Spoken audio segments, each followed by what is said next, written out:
Argentina, recordamos el teléfono para que se comuniquen, Nati. Y sobre todo con un tema muy lindo que viene ahora, 261-566-8715, porque lo habíamos anticipado ayer, antes de ayer, se viene otra vez como nos retrotraemos, ¿no?, a lo tradicional en esta promoción en el nivel secundario. Hay detalles de cómo cambia el régimen en Mendoza y nos vamos a meter de lleno en ese tema. Por supuesto que sí, tenemos en línea a Claudia Ferrari, que es subsecretaria de Educación de la Dirección General de Escuelas de la provincia, para poder charlar un poquito más cerca de eso. Bueno, le damos la bienvenida a Claudia porque la primera pregunta es, ya la Dirección General de Escuelas se eliminó la instancia de marzo, los alumnos de nivel secundario solo podrán obtener promoción con 2 materias previas y queremos saber cuándo se rinden esas previas y un montón de por ahí de dudas que nos surgen como papás. Exacto. Claudia, ¿cómo le va? Buen día, Natalia y Antonio la saludan. Nina.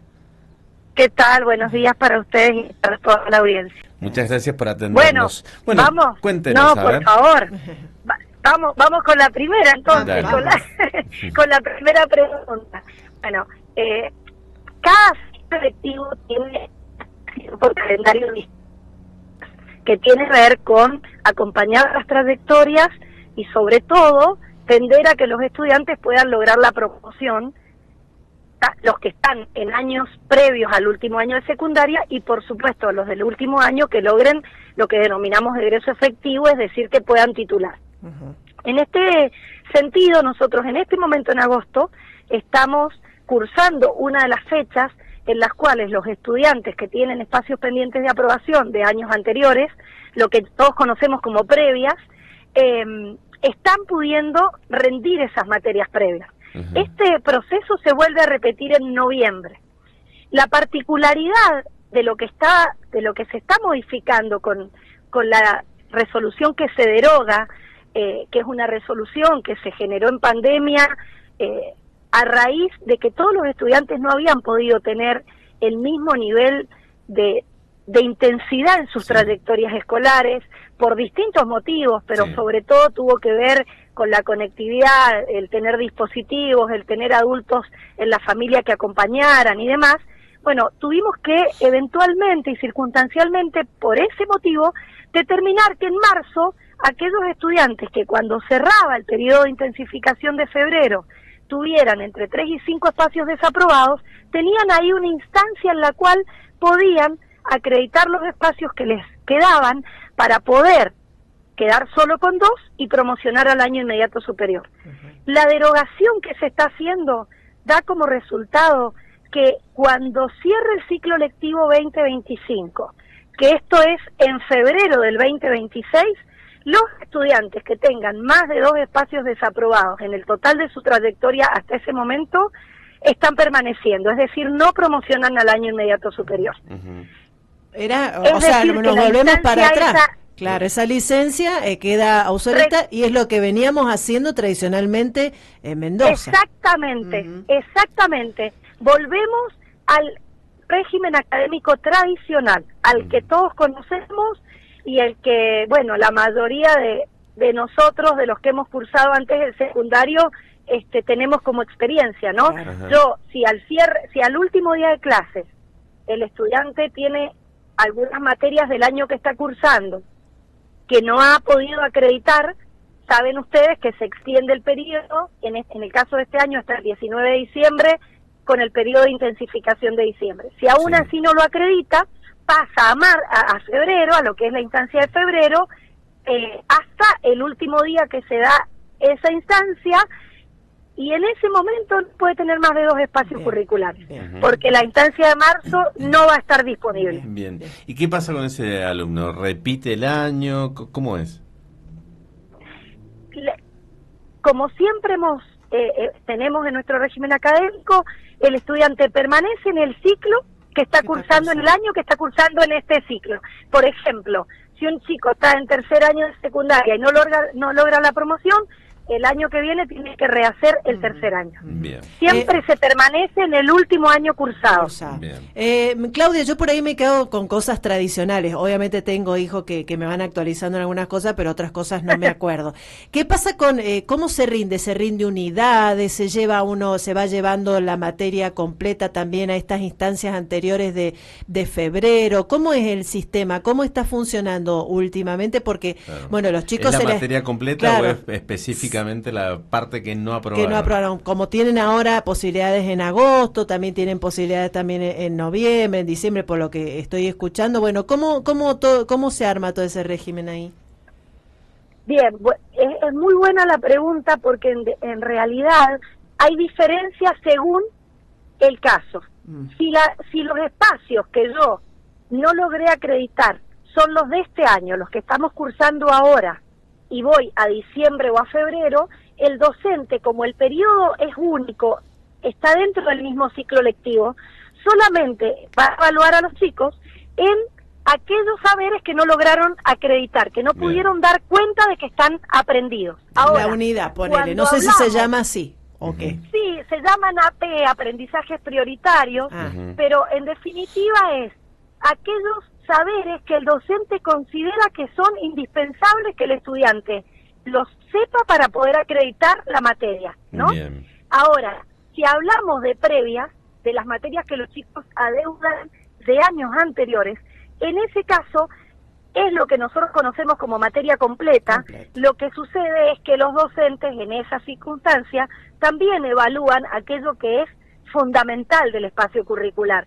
No siempre es el programa completo, sino que es la mayor parte aquellos saberes que involucra el programa que el docente considera que sí o sí deben estar aprendidos para poder lograr que ese espacio se dé por aprobado. Bien, estamos... Así que es importantísimo esto que ustedes me preguntan, porque sobre todo los chicos, los que están cursando este año, los chicos, es importante que aprovechen el periodo único, que aprovechen la oportunidad que todo el tiempo los docentes van dando durante el año, y que si tienen que pasar al periodo de intensificación, ya sea de diciembre o de febrero, lo aprovechen porque van a ser evaluados solamente en aquello que adeudan, no en toda la materia. Claro. Ahora, en este proceso mencionamos a los alumnos, mencionamos a los docentes, pero hay que lograr un compromiso de los papás también para que acompañen a estos chicos y no tengan que pasar por esta situación, y que si realmente tienen que recuperar estos contenidos lo hagan exitosamente y no los dejen solos. Importantísimo lo que están comentando, porque además tenemos en Mendoza una herramienta muy valiosa, que es el GEI. Exacto. Todos los papás pueden entrar hoy y ver cómo está la trayectoria de su hijo en este momento.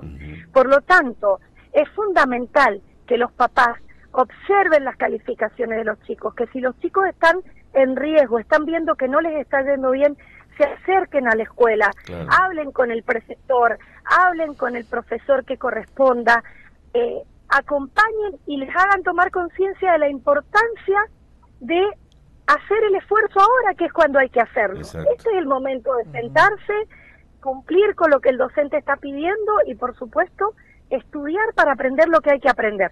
Eso es fundamental para no estar en riesgo. Entonces los papás después dicen, miren, los papás después vienen y me dicen a veces, porque un chico se queda con 3 materias, repite por matemática, ponele, ¿no? Supongamos que debe lengua, matemática y ciencia, y me dice repite por matemática.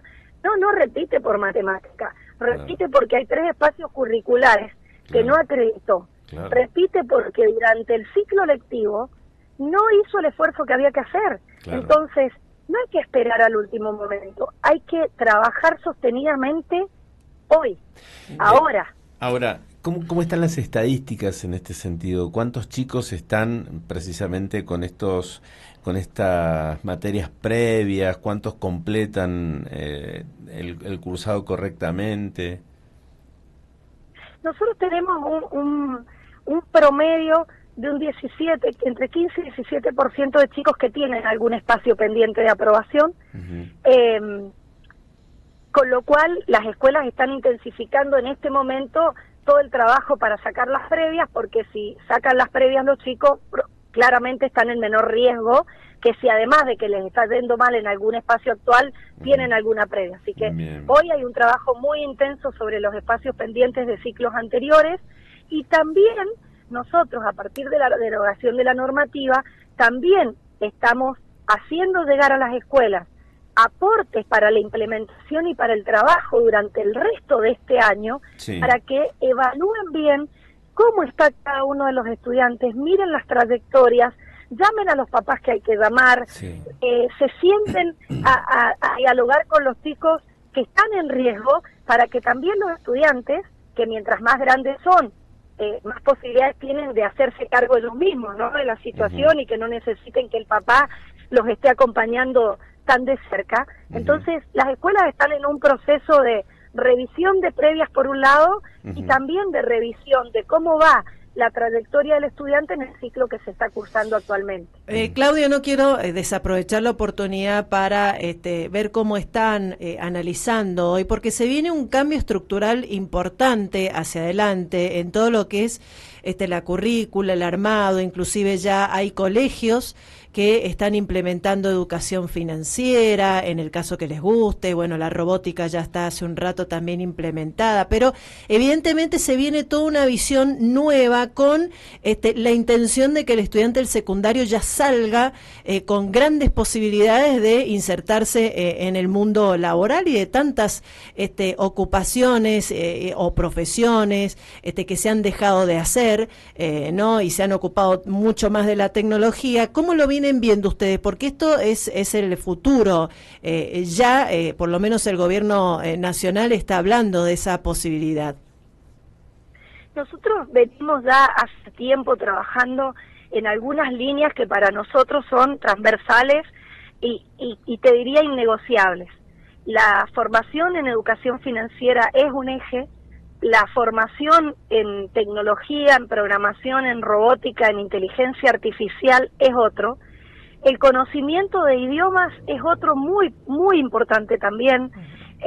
Y por supuesto, el dominio de saberes que son fundamentales para la vida, como lo que tiene que ver con todo lo que es lengua, comprensión lectora y matemática, en el dominio de aquellos conocimientos que son fundamentales.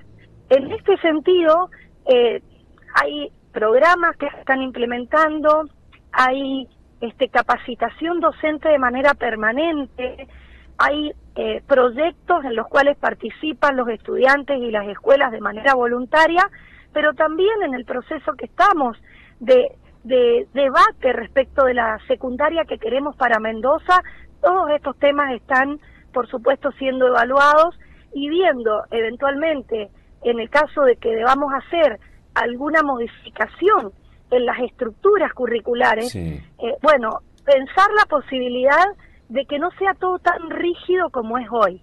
Hoy el plan de estudio es absolutamente rígido, hay una X cantidad de materias, todos los chicos tienen que cursar esas materias, no hay posibilidad de que el estudiante vaya eligiendo otros caminos, así que, bueno, todo esto está realmente en debate, porque entendemos que el objetivo principal es, primero, que todos los estudiantes que están en edad de cursar su educación secundaria, que es obligatoria, lo hagan y que titulen, que logren titular, por un lado, y por otro lado, que el egresado salga con conocimientos que le permita exitosamente incorporarse en aquellos escenarios que decida, ya sea el mundo del trabajo, la educación superior, y por supuesto un ejercicio consciente de la ciudadanía. Así que estamos trabajando muy fuerte en todos estos aspectos.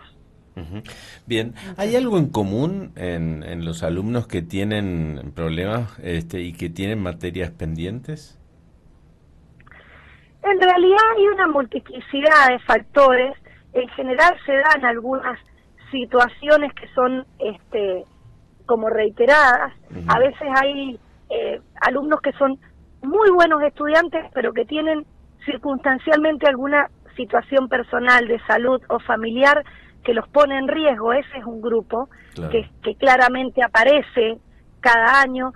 Hay otro grupo que a veces son chicos que están siempre como al límite, ¿no? Que vienen como siempre sobre el cierre de año logrando la promoción, claro. Y bueno, llega un momento donde eso Sí. se le genera un embudo que termina poniéndolos en verdadero riesgo, porque fíjense que yo les diría que la menor cantidad de chicos son los que tienen alguna problemática para aprender, ¿no? Que tienen algún problema de aprendizaje, porque para eso las escuelas tienen muchos mecanismos instalados para acompañar las trayectorias de los estudiantes que necesitan un trato diferenciado. Entonces, a veces tiene más que ver con relajarse y esperar a último momento, Claro. y que por ahí no haya un seguimiento tan estricto por parte de las familias, y entonces nos enteramos que el chico está en riesgo cuando el riesgo ya es inevitable, Claro.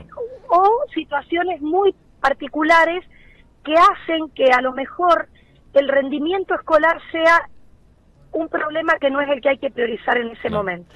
Sí. Por ejemplo, una situación de salud seria, ¿no? Claro, claro. Yo lo preguntaba porque muchas veces como que se ha puesto como un estigma la situación social, la pobreza, y qué sé yo, que me parece que pasan por otro lado. Y el tema de la igualdad del derecho en la educación y todo eso, que me parece que ahí no está en tela de juicio. Me parece que hay otros factores que hacen que el chico tenga éxito en el abordaje educativo o tenga estos problemas, ¿no? Quede dentro del sistema o fuera. Exacto.